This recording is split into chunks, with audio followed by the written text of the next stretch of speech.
So I find myself here in front of the Guild Wars 2 booth at PAX, and if you know anything about me, you've seen my activity on the site, you know that I'm totally stoked for Guild Wars 2. It is a game that I'm very excited about. So here we are, and there's just lines like all kinds of crazy for people trying the game. A lot of new stuff coming out from Guild Wars 2 the past couple months especially, so we're gonna go inside and take a look and see what kind of new stuff we can learn.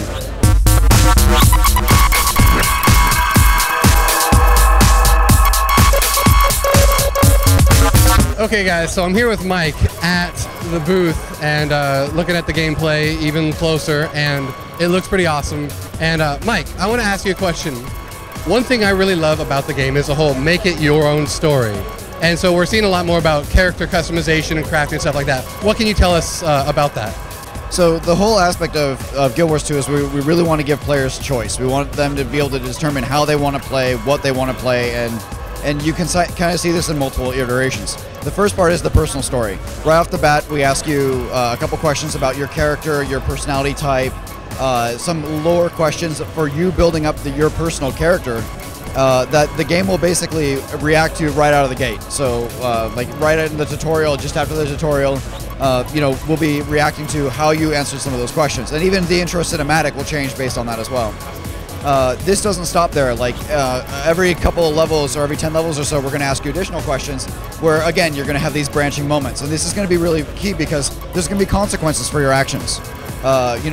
Which of your buddies is your favorite? He's going to be the guy who's going to stay with you for the longest. Some of the other ones might not survive.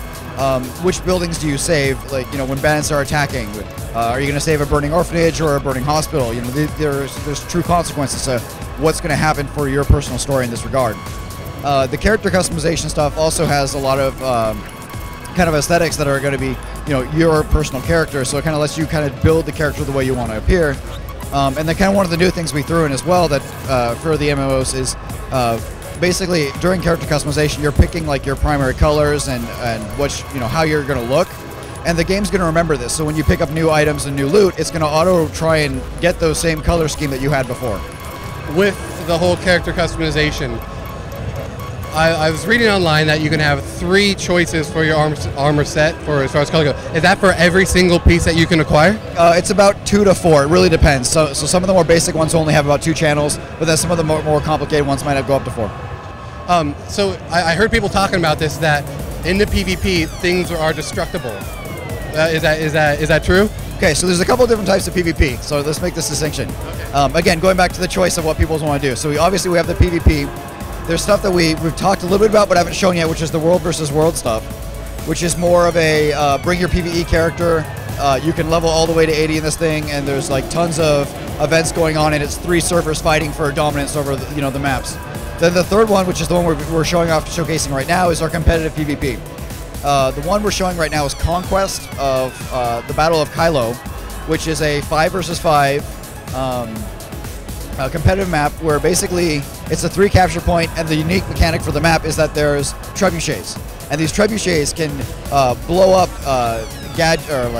buildings or water pipes and things like that that'll actually change the map so that you'll either open up or even close passageways that weren't there before. So basically, a good player on your team who's really good at using the trebuchet can determine, the outcome of the match, and so it becomes a very strategic element of it. One last question for you. We see in the videos playing all around and in some of the demo stuff that there's this new cinematic of the dragon that comes out of the water, the undead dragon on the coastline.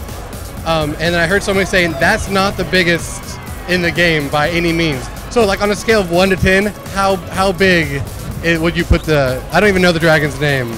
But so the dragon you're seeing in the demo is Tequatl the Sunless. He is this year's kind of big dragon boss that we threw out for everyone to combat. And so you got people here at our booth. We've got another 10 stations of our Logitech. And then you've also got people back at the office who are playing together. So you got this whole kind of cool collaborative group. He's probably like, I don't know, on a scale of 1 to 10, he's probably a 3 compared to how big the final guy's going to be. Okay, so we've just looked at Guild Wars 2, and I know what you're thinking, right? Amazing. So if you are anything like me, if you want to play a game that's really going to be personalized for you, you gotta check this out. Like they say, if you like MMOs, check out Guild Wars 2. If you don't like MMOs, definitely check out Guild Wars 2. So I'm planning on playing for a lot. If you guys want more information, go to guildwars2.com. They got videos of the different abilities and spells and races. Check them out. It's definitely going to be worth your time.